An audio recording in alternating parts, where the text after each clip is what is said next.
Welcome back to Brojo Online Podcast. Today I'm going to go a little out of my lane and talk about parenting.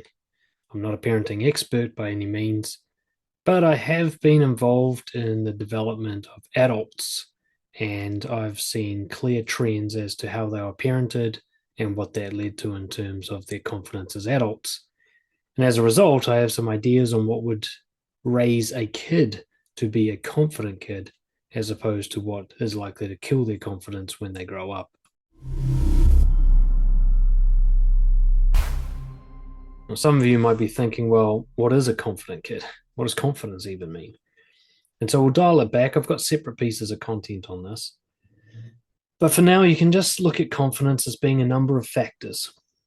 All right. Firstly, I think one of the best ones is you trust yourself to handle future challenges. So it's not so much that you're competent or skilled, but more that you trust yourself to be in a situation where you're not, to be in a new, unfamiliar situation, to survive it and get through it and grow from it. You trust that you'll be able to do that, right? That's self-confidence. See, a lot of people think confidence is competence, that you're good at something, but that's more like the illusion of confidence. You only feel good about yourself because you're good at something. Real confidence is you don't need to be good at something to still feel good about yourself. So through proving to yourself that you get through situations that are unfamiliar and uncomfortable time and time again, you'll realize you don't need to be skilled. You've got other values and resources that get you through tough, difficult times. You don't need other people's support, though you will engage in it if it's the best move forward. So if you think about your kid being confident, think, how can I develop them so that they'll trust themselves to handle unfamiliar situations? Another factor is you like yourself as you are, and you're also interested in developing. So while you have high self-worth, you're always looking to improve and learn and grow. That's not a contradiction. You can like yourself and still want to get better. You're not looking at weaknesses, you're looking at developing strengths. So a kid who likes themselves and wants to learn and grow is pretty confident. You don't need external validation or approval. Now, it doesn't mean that you don't go to other people for any ideas or support, but in order to figure out what you believe is right and wrong and whether or not your behavior was aligned with your core values requires nobody else's intervention, all right? Or at least the person who intervenes is just coaching. They're sharing ideas, they're asking questions, they're provoking you to decide for yourself. So if your kid has to come to you for moral guidance, then that means they don't have their own moral code. And if you want them to be confident, they need to develop their own. So a self-guided moral system is what confident people have. They've decided for themselves their own philosophy, their own wisdom. They have their own set of guiding principles, what I call core values. You can name it whatever you want. And they make their decisions based on that rather than based on what other people will like or what will get the result or, what will avoid pain from other people. They guide themselves morally. They're brave in that they take intelligent risks. Confident people understand that there is no risk-free way to live, that there is pain and adversity down any path, and they know which is the best pain and adversity to choose. What are the good problems to have? So they're familiar with discomfort, risk-taking, facing their fears, and they do so in an intelligent way that improves their life, as opposed to, say, a reckless way or a flight way where you just avoid everything difficult. And they're emotionally regulated. That doesn't mean that they're flat or stoic and have no feeling, but when they have feelings, they know how to react to those feelings in a healthy way. So you can actually be a very emotional person and still be very confident, so long as the behavioral reaction to that emotion is good for you. It's good for your life. So emotional regulation isn't so much that the person knows how to control their feelings, they know how to control their response to their feelings. Now, there's a lot more to confidence than that, but that's the kind of thing that will give you some markers or some principles to keep in mind when it comes to helping your child develop. Before we go into the practicalities of parenting in terms of enabling confidence, take some time to remember your own childhood. What worked on you? What didn't? What did you prefer? What did you disprefer? What do you look back with as a sense of like, God, I'm so glad that my parents did this and that was so helpful? And what are the other things you look back on and go, that traumatized me, that fucked me up, I wish they hadn't done that? What do you think has actually been helpful for the development of your confidence? And if you're not confident at all, or you feel like nothing in your childhood helped you develop confidence, well, then you've got a kind of negative example of parenting, don't you? And that's actually helpful. Whatever parenting you received didn't work in terms of building your confidence. A lot of people I speak to who have poor self confidence will say, "Oh, I had a pretty good childhood." And that's until you start scratching the surface. Now, everybody thinks that their own childhood was somewhat normal, but that's not true at all. Everybody's childhood was different, everybody's parenting experience was different. So you got to let go of the idea that you had a good childhood or a bad childhood. Like just because the lights were always on and there was always food on the table doesn't mean that you were parented well. Just because your survival was taken care of doesn't mean that you were built to be confident. That's a higher level. That's more than just basic parenting. So allow yourself the permission to doubt how effective the parenting you received really was. It doesn't mean that your parents are bad people, and it doesn't mean that they didn't get some things right. But if you struggle with relationships, if you have low self worth, if you attract bullying, if you have a problem maintaining your physical health or whatever, then you have confidence problems. And it's very, very likely that that started in childhood. And therefore, it's very, very likely that's connected in some way to how you were parented. Parenting can be done with all the right intentions and still get it wrong. Sometimes I see in social media these days where it's like, oh, there's no wrong way to parent. There definitely is. Okay. There fucking definitely is. I see these posts on TikTok and shit where parents will say, here's some of the controversial things we do as parents. And they make this big list. And I'm looking through some of them. I'm like, it's not controversy. That's just wrong. So I let my kid watch screens as much as they want, even though they're only 2. Yeah, that's not right. You shouldn't do that. I let my kids eat whatever they want. Yeah, is what they're eating at least somewhat healthy? There must be some boundaries, there's some role modeling, right? There's ideas that like everything your parents did was right. That's just not true. Okay. Start with the idea they certainly did some things wrong. I'm a parent. I certainly do some things wrong. We all do some things wrong as parents. And I do mean objectively wrong if the goal is for the kid to become confident. As I'm going to talk about later, you don't need to get it perfectly right.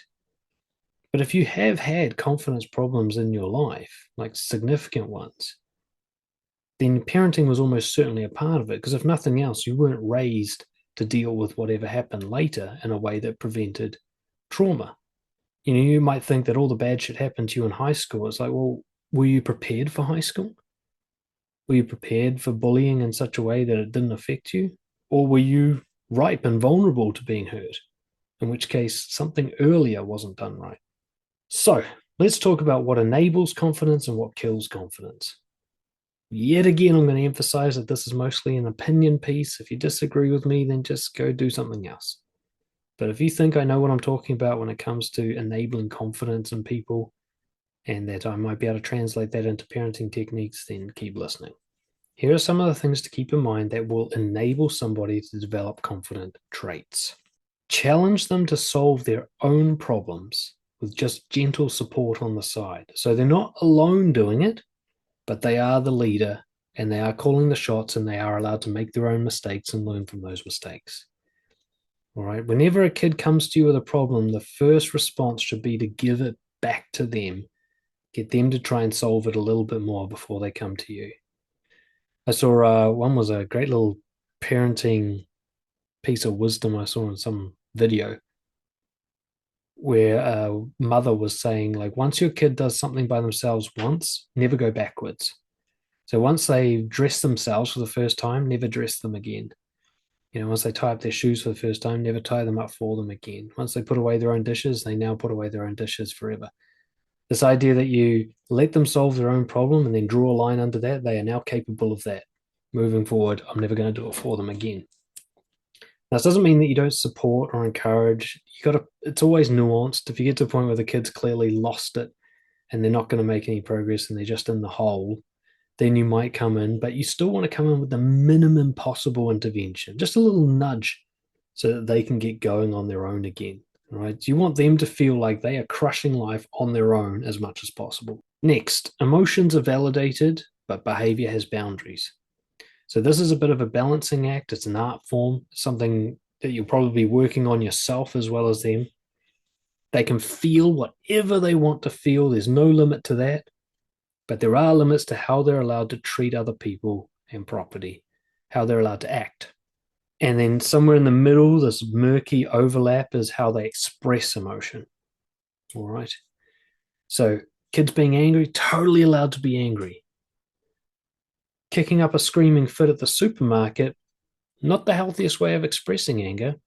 Now, it doesn't mean that you're going to punish him for kicking up a fuss, but you are going to talk to him about how he expressed his anger.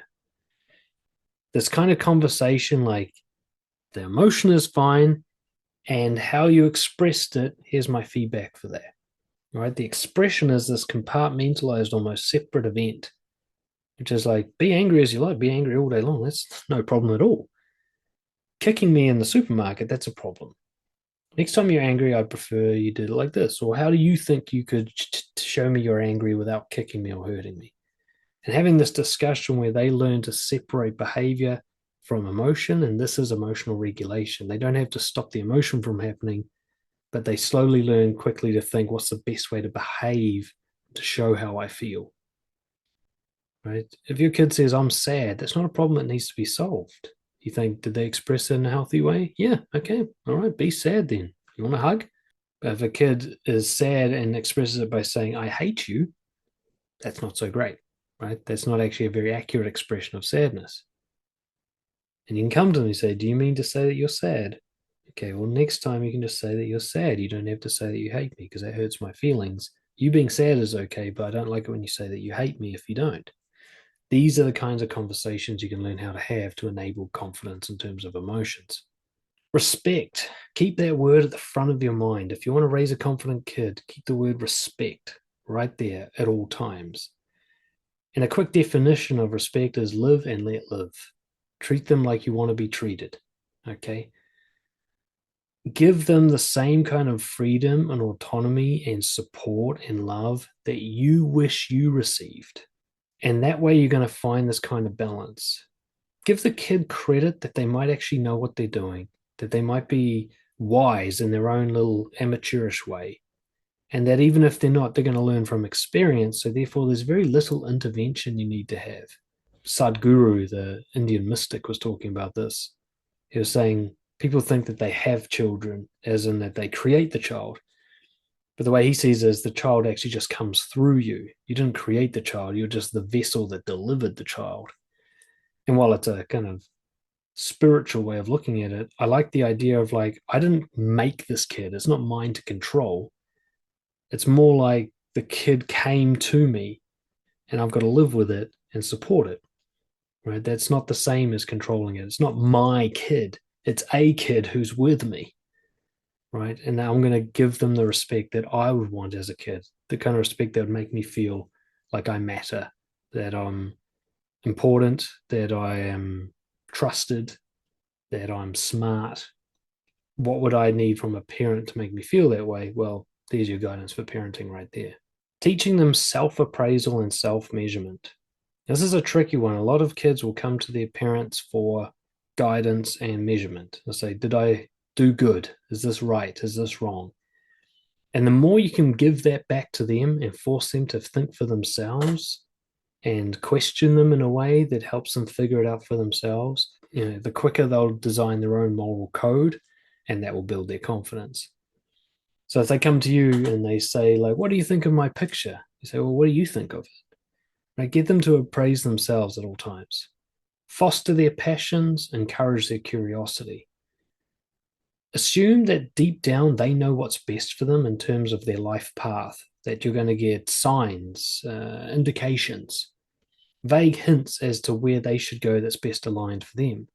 So rather than doing what pretty much most parents do is force them down a path, even to the point like choosing the school and the subjects they should take and forcing them to go to various hobbies and so on, try and see what the kid wants. Pay attention to them. They might be more interested in topics than other kids appear to be. They might have a tendency to choose an activity when left to do nothing, and that'll give you some hints as to what they're into. Like I watch my daughter, and when she's got free time, she's either drawing or she's playing with dolls and making them talk to each other. So I'm getting hints of artistic creativity. I'm getting hints of like social connection. She's clearly a social kid. If friends are her favorite thing in the world, and she just really, really loves drawing. So rather than be like, right, you're going to engineering school, I'm going to be like, okay, what's something social and creative that I could suggest that she could go and try? And then we can play from there. Self-awareness is key to confidence, so feedback is very helpful. Now, the problem is, I think most parents give feedback as, this is how I want you to be for my convenience. A different kind of feedback is, this is how you appear to me. What do you think of that? All right. Holding up the mirror rather than judging. When you said that you hate me, that really hurt my feelings. Is that what you wanted? Is that the best? Is that what you were trying to do? No, what were you trying to do? Well, maybe what's a better way of doing that if that's the goal?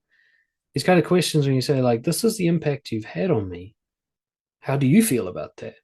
And trying to be as sort of as neutral about this as possible. Like, maybe they did want to hurt your feelings. Okay, well, we'll let them go down that path. But more so understanding they probably will self-correct quite naturally if they're given the choice.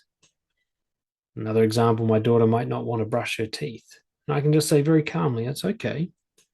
If you don't brush your teeth, you will end up with yellow teeth. And then we'll have to go to the dentist eventually. That's why we do the teeth brushing, to stop that from happening. But it's your call. Would you rather have the yellow teeth in the dentist or brush them? And she will actually choose brushing them. Now, it might feel that I'm leading her in some way, but I'm just being honest about what's going to happen as she makes these choices. And then she can decide for herself, and she actually corrects towards the healthier option without me needing to really force the issue. Letting them decide how to react to something without giving them prompts and leads.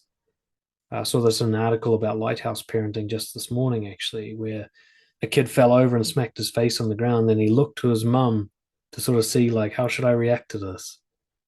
And the mum, who was the writer, said, in the past, if she'd made a big deal, then the kid would start crying. If she was like, oh my God, are you okay? The kid would be like, meh. But if you just look at him neutrally, like, how's it going? The kid just gets up and he keeps playing. He's like, oh, okay, I guess that doesn't hurt. It's this idea, like, let the kid figure out how they feel about what happened rather than you, like, prompting them and guiding them. And just sort of that subconscious thing, it's hard to catch us doing as parents, that subconscious thing where we have a preconceived idea about what should happen in the situation, and it sort of seeps out of us. And the last one, which some people might struggle with a bit, is outside and rough play.